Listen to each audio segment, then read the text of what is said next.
Hello and welcome to ET Now. I'm Ashwin Mohan and you're watching Amicus Curiae, where we get you news and views that you can use from the world of corporate law, tax and regulatory affairs. And this week, of course, it's a no-brainer. We are going to analyze the big bang move by the Indian government to amend the Mauritius tax treaty. But before we move on to our special tax panel on this week's episode, let's first hear out an exclusive interview that we took with the DA Secretary Shaktikanta Das. This matter has been under renegotiation, has been under negotiation for a pretty long time, and now it has reached a stage of conclusion. And I must also add that over the last 2 years, given the government's resolve to fight the problem of black money, there has been a renewed focus, there has been a greater emphasis on taking this negotiation process forward, and it has reached a stage of conclusion where it was ripe for signing. So therefore it was signed. It's not a question of timing it in any manner for anyone. A lot of market participants believe that a lot of thought has gone into this. You've tried to, you've tried to grandfather it, you've tried to halve the withholding tax. If I may first talk to you about softening the blow. The grandfathering clause there, do you believe that has purposefully been done to soften the blow that could have been dealt on market participants? You see, the grandfathering provision has been done mainly in line with the government policy on having predictability in matters of taxation. There cannot be surprises, there cannot be uncertainty with regard to tax policy. Tax policies will have to be predictable, there has to be certainty, and this is a point which time and again the government at the highest level has been stressing. So it's mainly in line with that policy. Also the withholding tax, you're starting with half the rate, which is 7.5% for 2 years and 15% only 2 years later. You believe that this is not going to impact inflows, but from a very candid observation, I know you've been in touch with fund managers, I know you've been trying to explain the rationale. You did preempt some sort of a knee-jerk reaction. Will I be wrong in assessing that? No, I don't expect, as I said yesterday, I don't expect any knee-jerk reaction as such, because I think the markets have so far given a very matured response after it has opened today in the first hour. And the market, I think, has, understood the situation. Well, there you heard it. That was a very optimistic Shaktikanta Das, the DA Secretary. And clearly, contrary to market fears, he is very optimistic that in the coming days, there could be a surge in capital inflows post the amendment of the Indo-Mauritius tax treaty. But to dwell more on the subject, I have with me a very, very special tax panel today. Two leading voices from the world of tax, Dinesh Kanabar, CEO Dhruva Advisors, and Mukesh Butani, Managing Partner at BMR Legal. Gentlemen, thank you so much for taking out time and joining me on the show. Mr. Kanabar, let's kickstart today's discussion with you. Before we move on to the nitty-gritties, I want to understand, what do you think finally broke the ice between India and Mauritius? Because this was signed way back in 1983, and it's been the cornerstone of the rise of Mauritius as a financial center, the tax treaty. What do you think broke the ice? Is it perhaps solely the OECD's BEPS initiative, which left India and Mauritius with no other option but to finally break the deadlock? In fact, forgetting the 1983 part, the discussions between India and Mauritius to renegotiate the treaty have happened probably a dozen odd times. In fact, a year and a half back, there was almost a protocol signed and then got reversed. So it was almost a joke, so to say, as to is the treaty ever going to be renegotiated. But if one thing which broke the ice was really GAR, because GAR overrides provisions of the tax treaty unilaterally. In giving effect to the tax treaty, one would have to look at GAR, and unless one put a mechanism under which the treaty could really have sanctity, GAR would have really made the treaty irrelevant. And I think that's what broke the ice, and I really welcome that it broke the ice and we reached where we did. All right, Mr. Butani, better late than never. The treaty has finally been amended. Do you concur with Dinesh? He feels that GAR played a vital role, but there are many who believe that perhaps the OECD's BEPS initiative, and of course, India contributed a lot to that, they believe that perhaps that was the driving force, which in fact pushed both these countries to finally sign the dotted line. I think host of reasons why it broke the ice, and it had to happen at the time it had to happen. Besides the impeding GAR provisions and India's commitment under the G20 BEPS project, I think also investors were craving for certainty. The treaty was hanging fire for many years. The investors were also trying to push the government that they need certainty. Also from a government's economic policy stance, this in my view is a salutary initiative addressing the larger objective, which is preventing money laundering, preventing misuse of information. So besides the capital gains exemption, there is lots in the treaty insofar as exchange of information is concerned. All right, so a whole host of reasons, but what matters is that the ice has finally been broken. Now let's get down to the nitty-gritties of the amended tax treaty. And of course, the most comforting aspect that emerged from the tax treaty was the grandfathering clause. And that grandfathering clause has been widely appreciated because it gives investors a much-needed cushion. It gives them time.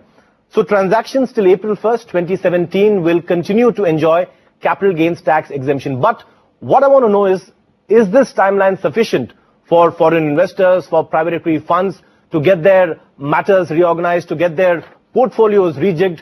Mr. Kanambar, do you think the cushion is enough, or perhaps it could have been a little more? So in fact, if I step back and go through things in my professional career where I have seen policy respond sufficiently ahead of time, this is one of those landmark things where the impact has been given far ahead of time. Normally you would find somewhere in the last 2-3 months something coming up, whereas here we have at least a year's notice. And I really do not know whether you need to rejig the portfolio. There are few opportunities to really rearrange your affairs before the 1st April 17 deadline comes in. But otherwise, really you are an investor into India. Your investments have been grandfathered. And look at this. If there is a private equity and has got a 7-year timeline horizon to make an investment, and let's assume it has made an investment in March 17 and is going to unwind it 7 years later. So we are talking about impact on a treaty which is going to be far, far longer. Or take, for example, somebody making an investment into a convertible, and that convertible converts and then is later sold. So you could actually have a situation where the grandfathering takes you much beyond 10, 15, 20 years, one issue. Second, when you speak of rejigging, so you break up the investors into those boxes. There is private equity, there is FIIs, there are those P-note holders, etc. Asset managers. Asset managers. Each has a different really set of things to do before the treaty kicks in, so to say. All right. Mukesh, what do you feel as far as the grandfathering clause is concerned? Many market participants who feared a potential plunge because of the capital gains tax exemption being taken away were in fact of the opinion that it's purely the grandfathering clause that avoided any knee-jerk reaction from the Indian markets. And of course, we saw that a day after the treaty was announced. I think it's fair that the government has given time to everyone. I think the government was also anticipating that if it tries to do it towards the close of the year, it would expect negative reactions from the market, particularly the short-term investors. So I think on an overall basis, there is adequate time given, but I don't think that there is anyone in the market who did not expect it to happen, because purely from a government standpoint, if it was unsuccessful in amending the treaty, then you clearly had the GAR provisions triggering in from April 1, 2017. And I think that, in my view, would have caused even big worry, because if the GAR provisions are going to be prospective, what happens to investments that were made prior to the GAR provisions coming into effect? And that's where the grandfathering clause assumes significance. What I next wanted to ask you was that there seems to be a school of thought which is suggesting that because of the grandfathering clause and because of the deadline of April 1st, 2017, there could be a flurry of activity in the sense that any of the transactions or investments that were pending could likely be expedited and therefore lead to a surge in capital inflows. Do you see that happening? I don't subscribe to the theory that investors invest into India just because they have a favorable treaty with A jurisdiction or B jurisdiction. I think you need to go back into the history of the treaty. When India signed a treaty with Mauritius, it was getting FDI of $250 million in the early 90s. And I think India as a country has matured. Investors take into consideration several aspects. Tax is one of those aspects, and over a period of time, yes, certainty in tax policy is important, stability of a tax policies is important, but I think it's becoming lesser and lesser important over a period of time. I think people look at the market, people look at the ease of doing business, people look at what kind of opportunities they want to seize in a growing economy like India, which is driven by domestic demand.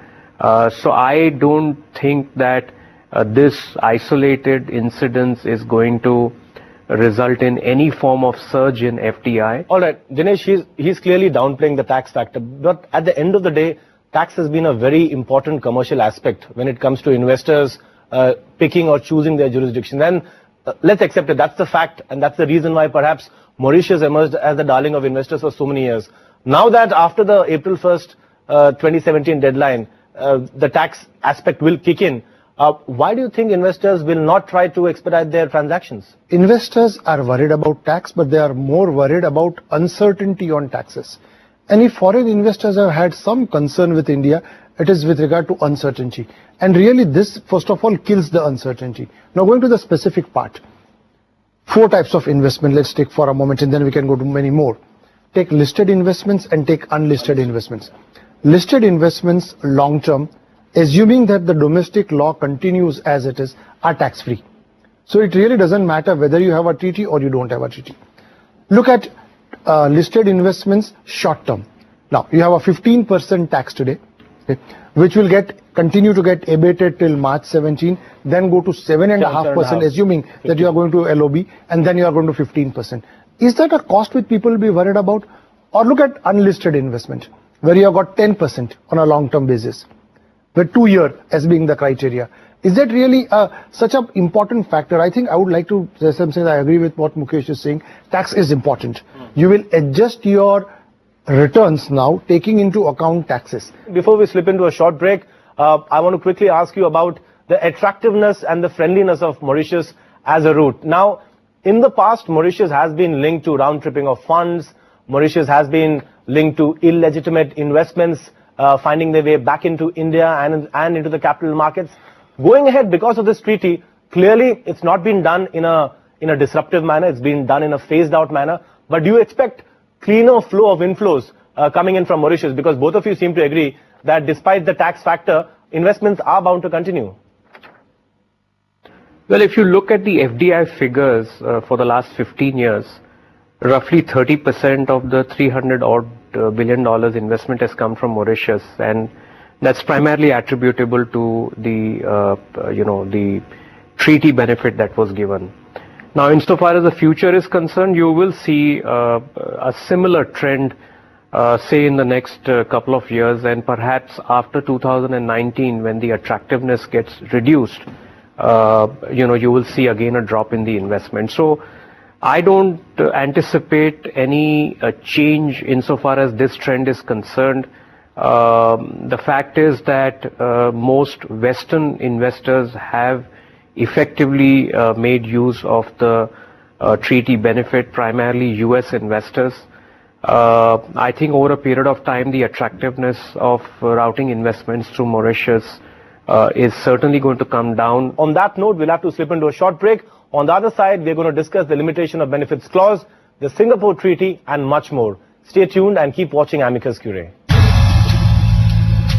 Welcome back to Amicus Curiae, where we are having a freewheeling chat with Dinesh Kanabar, CEO Dhruva Advisors, and Mukesh Butani, Managing Partner at BMR Legal. Mr. Butani, let's now look at the LOB clause that has been introduced in the treaty, the limitation of benefits clause. It has a threshold of 27 lakh rupees. How does it fare when it comes to the LOB clauses and say other treaties like Singapore? And is the Mauritius LOB clause framed in a manner that might perhaps tempt the other jurisdictions to also seek similar tweaking or perhaps relaxation on the LOB front? What's your take on that? Well, I think it's debatable whether the LOB clause one applies beyond 2019. So the LOB clause also has a limited life. I don't see India's tax policy makers trying to extend that benefit to any other jurisdiction, perhaps other than Singapore, because the Singapore Treaty that was amended in 2005 had a specific inbuilt clause that it would survive only until the time the Mauritius Treaty will survive. So it's fairly logical for Singapore to come forward and seek a renegotiated treaty with India by way of a protocol such that it is given the same benefit. So I think the LOB clause that you have today, that you see in the protocol, is has a limited shelf life, and you need to give a context to that. the future of tax treaties insofar as the limitation of benefits clause will be largely governed by diktat that comes from the OECD as a part of the BEPS project. We still need to see the outcome of action point 15 that specifically deals with bilateral agreements. And in these bilateral agreements, one aspect that will come out is what kind of guidance is coming for the OECD G20 nations to have a limitation of benefits clause which looks more or less similar, if not identical. So you're looking at an era where perhaps shell entities can no longer proliferate the way they have over the years, right? No, I'm saying the other way around, that at least for these 2 years, Mauritius has provided and India has accepted that the mere incurring of that expenditure on operations is sufficient to qualify for LOB. Right. So while the LOB there, as Mukesh pointed out, for that limited 2-year window, you have just to incur this expenditure and there is no subjective test, which is quite interesting, number one. Number two, will Singapore seek likewise? The answer has to be yes, for a very simple reason. What's the LOB threshold over there? Is it Mukesh? 200,000 Singapore dollars. All right. 200,000 Singapore dollars. All right. So essentially, Singapore will need to agree to renegotiate the LOB for a variety of reasons. Arguably, the moment taxation kicks in 2017, the Singapore LOB will fail or the protocol will fail and therefore gains will be taxable. There are two views on that, but what I would like to believe is the right view. And therefore, Singapore would want to ensure that they too have this 2-year window and whatever else and want to renegotiate the expenditure threshold. Mukesh, do you think the Singapore treaty will also get the same grandfathering treatment as the Mauritius treaty has got? Would that be automatic, or perhaps would that require more negotiations between India and Singapore? No, it is not automatic. India and Singapore will have to enter into a separate protocol, and it will be determined based on mutually acceptable terms.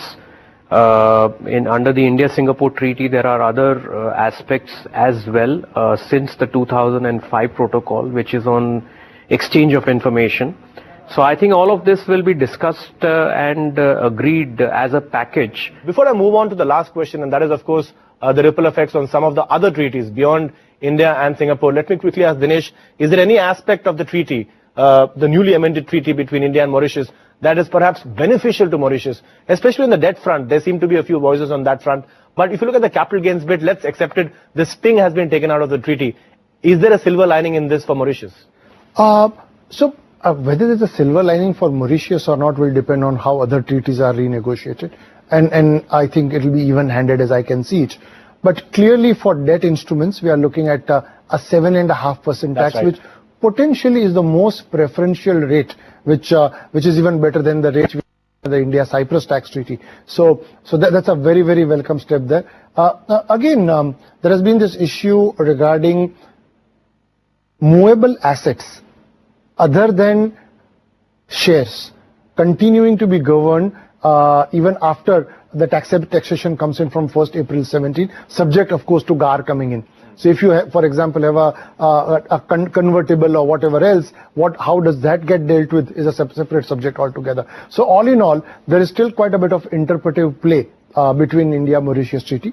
And equally, I'm very sure that when India renegotiates the treaty with Singapore, they will want some of these benefits like on the debt instruments. Mukesh, do you think Netherlands will perhaps emerge as a preferred route for investors, especially for those investors based out of Europe? Because people tell me that Netherlands also has quite a beneficial capital gains tax treatment. In fact, the treaty provides that if a company based in Netherlands holds less than 10% equity in an Indian entity, it would not attract capital gains on the sale of those shares to residents or non-residents. So do you think Netherlands perhaps could indirectly benefit?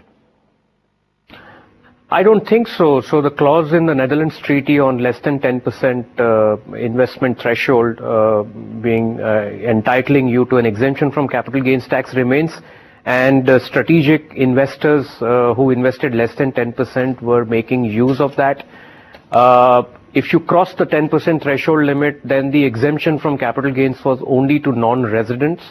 So that also remains. I think for a US company or for a European company, in order to demonstrate the substance test and the business purpose test. Singapore holds equally good. So I think it will depend on each company's case and what kind of exemption they are looking out for. If you invest through Netherlands, clearly the disadvantage is that any divestment by the non-resident in favor of the resident will attract capital gains tax.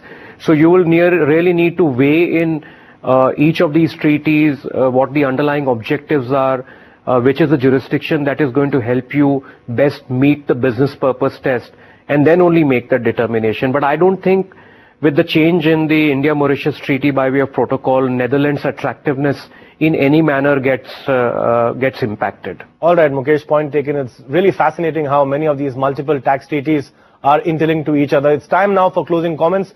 Dinesh, what would you advise your clients as far as the plan ahead is concerned, now that we finally have an amended treaty in place?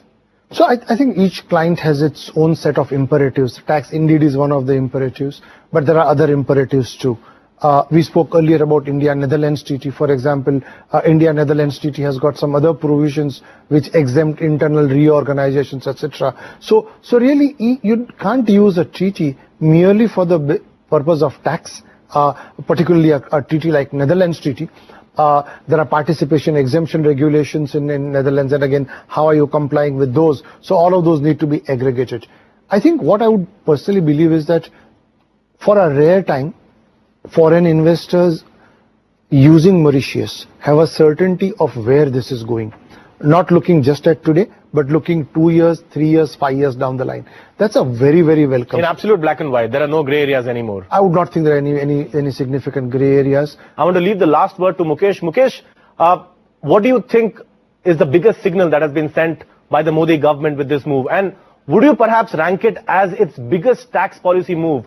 Because let's not forget that when it came to power, it inherited what they referred to as an era of tax terrorism. So would you rank this as the biggest move by the Modi government? And what's the big signal that the government is sending to the international tax community with this move? Well, I think insofar as foreign investment is concerned, I think it's a fairly significant policy move by the new government. It's salutary. The government is not just trying to address the concerns of the investors from a certainty and stability viewpoint, but it is also trying to achieve the larger economic goal and objective of making sure that Mauritius as a jurisdiction, or for that matter, any other treaty-friendly country as a jurisdiction, is not used for money laundering or for stashing funds in the offshore accounts. I think it will help Mauritius as well strengthen its KYC norms. I think the government, by not simply taking away the capital gains exemptions in an arbitrary manner, is also sending an important message to its neighbors that its relationship with Mauritius exceeds far beyond the treaty. It's the encompassing of the larger economic objectives and strategic objectives, including the military and the navy operations. Going ahead, we are now looking finally at a Mauritius route which has no grey areas. All eyes will now be on how the India-Singapore tax treaty progresses. And as our panelists pointed out, we'll also have to look at the interplay between GAR and the treaty. That's something which the government will have to keep in mind to ensure that investors continue to have the confidence that they always have had in India as an investment destination. On that note, it's time to wrap up the show, and let me thank both Dinesh as well as Mukesh for taking out time. Gentlemen, always a pleasure having you both on the show. Thank you. Thank you. Thank you for having us. With that, it's a wrap on this edition of Amicus Curiae. Thank you so much for tuning in. This is Ashwin Mohan signing off. See you next week.